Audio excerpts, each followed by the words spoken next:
Hello guys, welcome to my channel. तो हमारा आज का टॉपिक है बर्डन ऑफ प्रूफ, जिसमें हम कवर करेंगे आज लास्ट सेक्शन 104 से 111 इंडियन एविडेंस एक्ट के। जैसे कि हमने लास्ट वीडियो में पढ़ा था कि बर्डन ऑफ प्रूफ क्या होता है, और इसके सेक्शंस हम 101, 102 एंड 103। अब ये नेक्स्ट सेक्शंस हैं। देखिए सेक्शन 104 क्या कहते हैं। Burden of proving fact to be prove to make evidence admissible. ठीक है, कि किसी भी फैक्ट को प्रूव करने के लिए, मतलब कोई अगर किसी ने कुछ एडमिट किया है, उसके लिए उसको सामने वाले को या फिर उसको जो भी अपने सपोर्ट में या फिर अगेंस्ट जो केस है उसके लिए फैक्ट्स लाने पड़ेंगे। When admissibility of a fact depends upon a proof of another fact. एक फैक्ट दूसरे फैक्ट से जुड़ा, फॉर एग्जांपल मर्डर हुआ है, वो फैक्ट दूसरे फैक्ट से जुड़ा हुआ है कि इसने इससे चाकू लिया, फिर वो उसकी पुलिस वहाँ तक पहुँची, फिर वहाँ से पता लगा चाकू की दुकान बंद थी या फिर गन था या कुछ भी।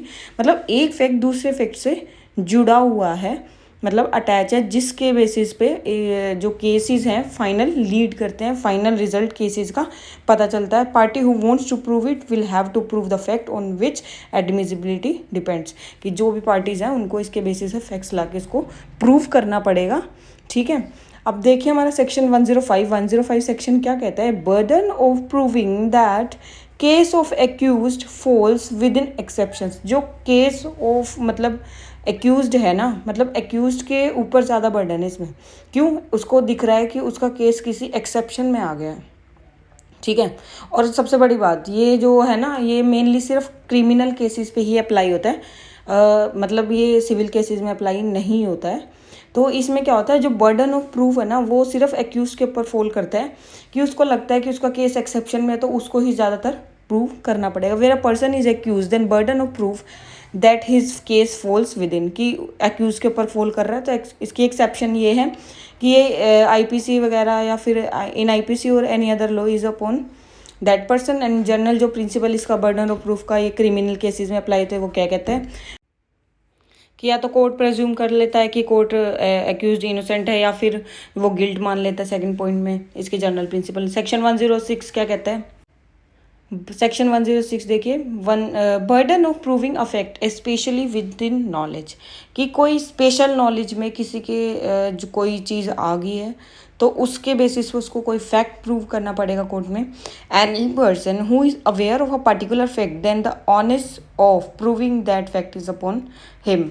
फॉर एग्जाम्पल, एक बिल्डिंग में मर्डर हुआ, मर्डर करते हुए किसी ने देख लिया, जिसने देखा उसके ऊपर बर्डन है कि उसको वो फैक्ट जो है प्रूव करना पड़ेगा। एग्जाम्पल देखिए, ए charge with travelling without tickets.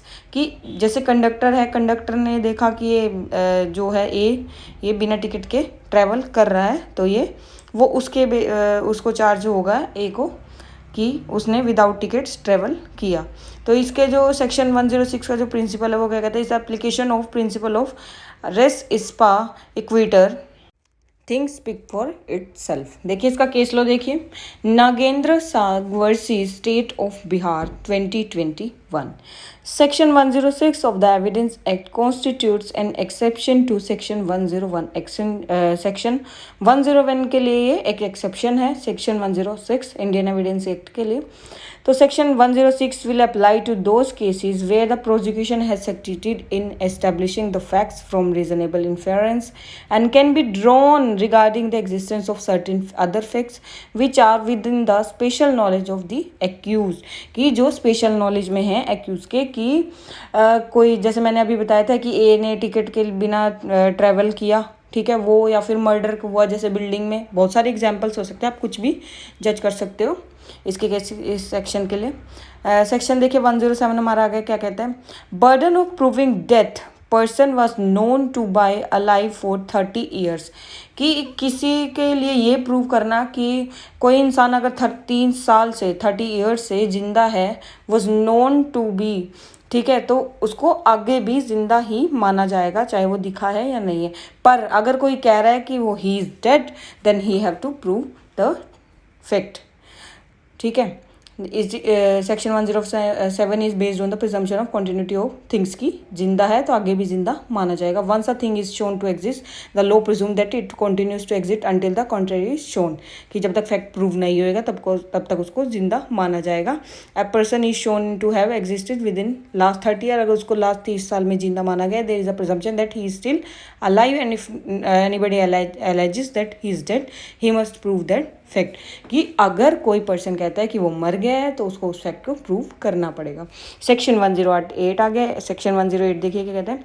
Burden of proving that person is alive who has not been heard for 7 years, कि ऐसे पर्सन के लिए कि जो लास्ट 7 years से दिखा नहीं है, has not been heard for last 7 years. Section 108 qualifies the operation and effect of presumption raised by section 107. उसमें 30 साल के लिए नहीं दिखा तो आगे माना जाएगा कि वो जिंदा है. पर अगर किसी ने कहा है कि एक बंदा 7 years से नहीं कहीं भी हर्ड है, उसके जानने वालों को पता नहीं है कि वो कहाँ है, तो अगर वो फैक्ट प्रूव कर देते कि then he is dead, then वो माना जाएगा. उनको फैक्ट प्रूव करना पड़ेगा.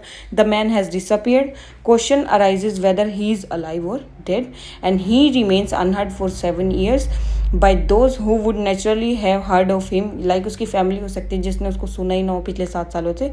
ही was alive. The presumption then arise that he is dead, कि वो मरा हुआ मान लिया जाएगा, तो उसको फैक्ट को प्रूव करना पड़ेगा जो भी बोलेगा. सेक्शन 109 आ गया. सेक्शन 109 देखिए. बर्डन ऑफ प्रूविंग रिलेशनशिप, कि रिलेशनशिप को प्रूव करने के लिए जैसे एजेंट का हो सकता है, टेनेंट की हो सकती है, पार्टनर्स की हो सकती है, ये सब रिलेशनशिप होती हैं जिसको प्रूव करना पड़ता है. क्या कि कागज़ तैयार कराएंगे कि पार्टनरशिप डीड हो गई, उससे प्रूव हो जाएगा कि पार्टनर्स हैं. टेनेंट की है तो उससे डीड वो तैयार होते हैं पेपर्स, ठीक है, कि रेंट पे दे रहे हैं, लीज पे, कुछ भी. फिर उसके बाद this section is based upon the presumption that things continues as they were, कि ये प्रिज्यूम करता है जो थिंग्स पहले थी वही अभी भी हैं और आगे भी ऐसी चलते रहेंगी. Where certain persons have been shown to be related to each other as partners, principals और एजेंट्स और as landlords and tenant, there is a presumption of the fact that they continue to be so related, कि जैसा उनके साथ चलता आ रहा है relation वैसा ही चलता रहेगा. Anybody says that they were not, then, और अगर कोई कहता है कि वो नहीं है ऐसा रिलेशनशिप तो उसको प्रूव करना पड़ेगा उस फैक्ट को. सेक्शन 1010 देखिए क्या कहता है. Burden of proof as to ownership, कि ऑनरशिप जिसकी है चाहे वो पोजेशन में किसी के भी हो, पर अगर ओनरशिप जिसकी है वो तो उसी की रहेगी, उस फैक्ट को प्रूव करना पड़ेगा. Possession of anything is a symbol of ownership, कि अगर किसी पर्सन की पोजेशन में कोई प्रॉपर्टी है तो वो उसकी ओनरशिप का सिंबल क्रिएट करती है. So that if a person is shown to be in possession of something there is a presumption that he is the owner. अगर किसी पर्सन के पोजेशन में कोई प्रॉपर्टी है किसी की तो मान लिया जाता है कि वो उसका ओनर है. देखिए next section.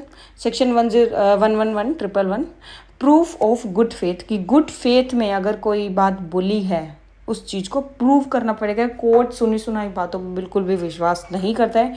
Proof of good faith in transaction where one party is in relation of active confidence, कि कॉन्फिडेंस के साथ अगर किसी ने कुछ बोल दिया है कि इसने इसका मर्डर किया है तो उसके पास ये नहीं है कि इसने गुड फेथ में बोल दिया कि वो उसका फ्रेंड था, दे वर गुड फ्रेंड्स, तो वो चीज़ मतलब मानी नहीं जाएगी. उस फैक्ट को प्रूव करना पड़ेगा, ठीक है. Burden of proof lies on that person. Where parties to a case are so related then one of them accuse a position of active confidence, the law requires such party to act in good faith towards the other and burden of proof lies on upon him, कि उसके ऊपर उस चीज़ को prove करना पड़ेगा. Thanks guys, thanks for watching my video and please like share and subscribe my channel. Thank you guys.